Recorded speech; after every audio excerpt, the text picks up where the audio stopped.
तो ये जो महीने रमज़ान का महीना आता है, अभी जो कुछ बेहतरीन अय्याम हमारी ज़िंदगी में आने लगे हैं, ये इसलिए हैं कि हम वाक़अतन अपने कल के लिए कुछ भेज सकें। लेकिन अनफॉर्चुनेटली अक्सर मुसलमान ज़्यादा अमल क्यों नहीं कर सकते? क्योंकि नंबर वन इज़ उनको इसकी फजीलत का पता नहीं होता, और सेकेंडली उनको पता ही नहीं होता कि कौन सा महीना एंटर होने लगा है, और वो तो बस एक दे गो विद द फ्लो। अगर मैं आपसे सवाल करूं कि कौन सा सबसे बेहतरीन महीना है जिसमें अल्लाह सुब्हानहू व तआला को रोज़े रखना सबसे पसंद है रमज़ान के बाद, तो हम कंफ्यूज हो जाएंगे शायद। कुछ लोग कहेंगे शायद शाबान का महीना, क्योंकि रमज़ान से पहले आता है, रसूलुल्लाह सल्लल्लाहु अलैहि वसल्लम अक्सर उसमें रोज़े रखा करते थे कसरत के साथ। कुछ कहेंगे शायद शवाल का महीना, क्योंकि इसमें आता है कि जो शख्स शवाल के 6 रोज़े रखेगा आफ्टर रमज़ान, उसको पूरे साल के रोज़े रखने का सवाब मिलेगा। लेकिन the right answer is it is शहरुल्लाह मुहर्रम। अल्लाह सुब्हानहू व तआला का जो महीना है मुहर्रम, इसमें अल्लाह ताला को रमज़ान के बाद सबसे बेहतरीन और सबसे पसंदीदा है कि लोग इसमें रोज़े रखें। तो रमज़ान में तो एक माहौल होता है, एक इन्वॉल्वमेंट होता है, लोग तरावियाँ पढ़े होते हैं, लोग सहरी अफ्तारी के लिए तैयारी कर रहे होते हैं, मस्जिद में रश भर जाता है। लेकिन ज़ुल्हज्जा के जो पहले 10 दिन हैं, इसमें सिर्फ वो लोग ही स्ट्राइव करते हैं, those who really want to shine out, those who are motivated, जो वाक़अतन अपनी अगली ज़िंदगी के लिए कुछ इन्वेस्टमेंट्स करना चाहते हैं और अपनी असल ज़िंदगी को सिक्योर करना चाहते हैं। And this is the time which makes the difference. क्योंकि रमज़ान में तो हर बंदा ही कोशिश कर रहा होता है, लेकिन ज़ुल्हज्जा के पहले 10 दिनों में बहुत कम लोग हैं और थोड़े लोग हैं जो कोशिश कर रहे होते हैं। इनके बारे में क्या आता है कुरान और हदीस में? अल्लाह सुब्हानहू व तआला फरमाते हैं, औज़ु बिल्लाहि मिनश शैतानिर रजीम, वल फज्र व लयालिन अश्र वश्शफ़इ वल वत्र वल्लैलि इज़ा यसर। और फजर की कसम और वलयालिन अश्र, और 10 रातों की कसम। जमहूर उलमा कहते हैं कि ये जो 10 रातें हैं जिनकी अल्लाह ताला कसम उठा रहे हैं, इनकी इंपॉर्टेंस और इनकी ग्रैंडियोसिटी की वजह से, वो ज़ुल्हज्जा की 10 रातें हैं। और यहाँ पे रातों का जिक्र क्यों है? क्योंकि अल्लाह सुब्हानहू व तआला कभी अपने कलाम में रातों और दिनों को इंटरचेंज करते रहते हैं। जैसे ज़करिया अलैहिस्सलाम की एग्जाम्पल में देख लें, एक जगह पे आता है 3 दिन का रोज़ा रखो, और दूसरी जगह पे 3 रातों का रोज़ा रखो। सो ये एलिक्वेंस में शामिल होता है। सो अक्सर उलमा जमहूर यही कहते हैं कि ये 10 रातें हैं वो वलयालिन अश्र, वो ज़ुल्हज्जा की 10 रातें हैं जिनके बारे में अल्लाह ताला कसम खा रहे हैं, वश्शफ़इ वल वत्र वल्लैलि इज़ा यसर। ना सुब्हानअल्लाह, ये जो कस्में हैं ना, हम देखें कि कितनी इंपॉर्टेंस है और सीक्वेंस कैसे है इन कस्मों का। वल फजर, अल्लाह ताला कसम खा रहे हैं फजर की, which is best part of the day, which is best part of the day, which is the, अल्लाह के में क्या फरमाया, अल्लाहुम्मा अज्जल बारक ली उम्मती फी बुकूरिहा, या अल्लाह मेरी उम्मत के लिए बरकत डाल दे फजर के वक्त में, सुबह के वक्त में। तो this is best part of the day. बल्कि कुछ उलमा तो ये बयान भी करते हैं कि ये जो वल फजर है ना, विद अलिफ लाम, ये यौमुल अरफा की फजर की कसम खा रहे हैं अल्लाह ताला। ये कोई जनरल कसम नहीं है, बल्कि यौमुल अरफा की फजर की जो कसम है अल्लाह ताला वो खा रहे हैं। वलयालिन अश्र, और बेहतरीन 10 रातों की कसम खा रहे हैं। सो पहली कसम खाई best part of the day की, दूसरी कसम खाई best days of the year की, और तीसरी कसम खाई वश्शफ़इ वल वत्र, and by the odd and by the even. Allah ताला best days in these 10 days की कसम खा रहे हैं, which is the 9th and the 10th of Hajj, यौमुल अरफा एंड यौमुन नहर, ईद का दिन और अरफा का दिन। अल्लाह अकबर। और फिर फरमाया वल्लैलि इज़ा यसर, और अल्लाह ताला यहाँ पे रात के बेहतरीन हिस्से की कसम खा रहे हैं, which is the 3rd part of the night. और फिर फरमाया हल फी ज़ालिका क़समुन लिज़ी हिजर, ये जो कस्में हैं ना, ये साहिबुल इल्म वल फ़ज़ल के लिए बहुत बड़ी बड़ी कस्में हैं। ये उन लोगों के लिए कस्में हैं जो कि they possess intellect and knowledge.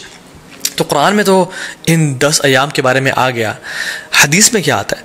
Abdullah इब्न अब्बास रज़ियल्लाहु तआला अन्हु फरमाते हैं कि अल्लाह के नबी सल्लल्लाहु अलैहि वसल्लम फरमाया, there are no days in which righteous deeds are more beloved to Allah सुब्हानहू व तआला देन दीज डेज। अल्लाहु अकबर। तो सहाबा वर सरप्राइज्ड, उन्होंने कहा या रसूल अल्लाह, वल जिहाद फी सबिलिल्लाह, क्या अल्लाह के रास्ते में जिहाद भी? उन्होंने कहा हाँ, अल्लाह के रास्ते में जिहाद करने से भी अफजल ये इन 10 दिनों में किए जाने वाले अमाल हैं। अब सहाबा ने जिहाद के बारे में क्यों पूछा? क्योंकि जिहाद फी सबिलिल्लाह, अल्लाहु अकबर, ये इस्लाम की चोटी है। इट इज़ ये इस्लाम की सरबुलंदी है, और इतने फ़ज़ाइल हैं मुजाहिद के लिए कि हम इमेजिन नहीं कर सकते। आज अब अगर इस पर बात करने लगे तो हमारी रातें गुजर जाएँ। लेकिन सहाबा और सरप्राइज के जिहाद से भी ज़्यादा? उन्होंने कहा जी, जिहाद से भी ज़्यादा। लेकिन एक एक्सेप्शन दी कि जो मुजाहिद, जो शख्स जो स्ट्राइव करने वाला है वो अपने माल और अपने नफ्स के साथ जाए और अपने तमाम माल को भी लगा दे और अपनी जान को भी कुर्बान कर दे और किसी के साथ ना लौटे, तो इससे बेहतर कोई नहीं हो सकता। लेकिन इसके बाद जो अल्लाह ताला को बेहतरीन अमाल हैं, पसंद हैं, वो कौन से हैं? जो इन 10 दिनों में किए जाते हैं। अब्दुल्ला बिन अब्बास ने ये रवायत को नकल किया। अब इनका क्या रद्द अमल था, इनका क्या एटीट्यूड था इन 10 दिनों के हवाले से? सलफ़ सालिहीन फरमाते हैं कि अब्दुल्ला बिन अब्बास 10 दिनों में बिल्कुल गायब हो जाया करते थे। You can not find Abdullah ibn Abbas in streets and market places. वो अपने आप को डेडिकेट कर लेते टू सलाह, ज़िक्र, इबादत, तहलील व तकबीर व तहमीद और तमाम नेक अमाल के लिए। एक और हदीस में आता है, अल्लाह ने फरमाया कि there are no days in which righteous deeds are more beloved to Allah सुब्हानहू व तआला then in these 10 days, so recite a great deal of तहलील व तकबीर व तहमीद। तो कसरत के साथ तुम इन दिनों में क्या करो? तहलील ला इलाहा इल्लल्लाह पढ़ो, व तकबीर अल्लाहु अकबर पढ़ो, व तहमीद अल्हम्दुलिल्लाह पढ़ो, एंड ऑफ कोर्स सुब्हानल्लाह एज़ वेल। तो कसरत के साथ इनका जिक्र करो। इन दिनों की इंपॉर्टेंस क्यों है? सम ऑफ द उलमा से कि अल्लाह सुब्हानहू व तआला ने अरफा के दिन अल-यौम अकमलतु लकुम दीनकुम व अतममतु अलैकुम निअमती व रज़ीतु लकुम इस्लाम दीना, अरफा के दिन इस्लाम को कंप्लीट किया और मुकम्मल किया। और इन 10 दिनों में अल्लाह अकबर तमाम इस्लाम के अरकान इकट्ठे हो जाते हैं। अत-तौहीद, शहादतैन, ला इलाहा इल्लल्लाह मुहम्मद रसूलुल्लाह, जो शख्स पढ़ना चाहे पढ़े, और लब्बैक अल्लाहुम्मा लब्बैक, लब्बैक ला शरीका लक लब्बैक। इंसान अल्लाह की तौहीद का इकरार कर रहा होता है, नमाजें पढ़ रहा होता है, हज कर रहा होता है। इंसान चाहे तो ज़कात दे सकता है इन महीनों में और रोज़े रख सकता है। तो तमाम अरकान इस्लाम इन 10 दिनों में इकट्ठे कर लिए जाते हैं। नाउ फास्टिंग 2 days, कौन से 2 अयाम हैं जिनका अगर इंसान रोज़ा रखे तो 3 साल के गुनाह माफ़ हो जाते हैं। Yes, you heard me right, 3 साल के गुनाह माफ़ हो सकते हैं अगर हम 2 दिन का रोज़ा रखें। हदीस में क्या आता है? रसूलुल्लाह सल्लल्लाहु अलैहि वसल्लम ने फरमाया कि जो शख्स अरफा के दिन का रोज़ा रखता है, अल्लाह सुब्हानहू व तआला उसके पिछले साल के और अगले आने वाले साल के तमाम गुनाह माफ़ कर देते हैं। कुछ उलमा ने कहा कि ये सगीरा गुनाहों की बात हो रही है, लेकिन स्टिल तमाम गुनाह माफ़ होने की बात हो रही है। और यौम आशूरा जो कि मुहर्रम में है, 10वीं मुहर्रम, जो शख्स यौम आशूरा को रोज़ा रखता है, अल्लाह ताला उसके पिछले 1 साल के गुनाह माफ़ कर देते हैं। तो मैं आपको एग्जांपल देता हूँ, अगर अभी 1441 चल रहा है तो जो शख्स अराफा का रोज़ा रखेगा उसके 1440 के गुनाह और 1442 के गुनाह माफ़ हो जाएंगे। और जो शख्स अब बिल्कुल अगले महीने मुहर्रम के महीने यौम आशूरा को रोज़ा रखेगा विद 9th एज वेल, तो उसके 1441 के भी गुनाह माफ़ हो जाएंगे। तो 1440, 1441 एंड 1442 3 साल के सगीरा गुनाह अल्लाह ताला माफ़ कर देते हैं। And how amazing is that! Allah ताला बहाने दे रहे हैं हम लोगों को अपने गुनाह माफ़ करवाने के लिए, लेकिन हमें से है कोई जो आगे बढ़ के इन अपॉर्चुनिटीज़ को ग्रैब कर ले और अपने रब को वाकई में राज़ी कर ले। हुनैदा बिन खालिद अपनी वाइफ से फरमाते हैं, और उनकी वाइफ ने मोमिनीन से ये रवायत की कि अल्लाह के नबी सल्लल्लाहु अलैहि वसल्लम सिर्फ़ अरफा के दिन का रोज़ा नहीं रखते थे, बल्कि तमाम 9 दिनों का रोज़ा रखा करते थे। और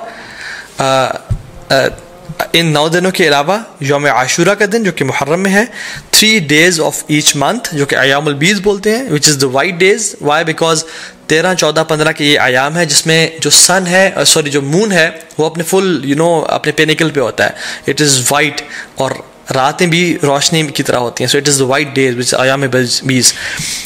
इनके रोज़ा रखा करते थे और मंडेज़ और थर्सडे के रोज़ा रखा करते थे। सो आई रिपीट, अल्लाह के नबी सल्लल्लाहु अलैहि वसल्लम first 9 days of Zulhijjah, Ashura, and the 3 days of each month which is अयाम बीज़, 13th, 14th, 15th of every month, और मंडेज़ और थर्सडेज़ को रोज़ा रखा करते हैं, क्योंकि अल्लाह के नबी सल्लल्लाहु अलैहि वसल्लम ने फरमाया कि मंडेज़ को और थर्सडेज़ को अमाल अल्लाह ताला के पास के सामने पेश किए जाते हैं। तो मैं चाहता हूँ कि मेरे अमाल इस हालत में पेश किए जाएँ कि मैं रोज़े की हालत में हूँ। और फिर एक और बात में आता है कि मंडे को रसूलुल्लाह सल्लल्लाहु अलैहि वसल्लम की विलादत हुई थी, पैदाइश हुई थी, तो वो इस खुशी में भी रोज़ा रखते थे। हज़रत आयशा फरमाती है कि एक और हदीस में आता है कि अल्लाह के नबी सल्लल्लाहु अलैहि वसल्लम पहले 9 दिन का रोज़ा नहीं रखा करते थे।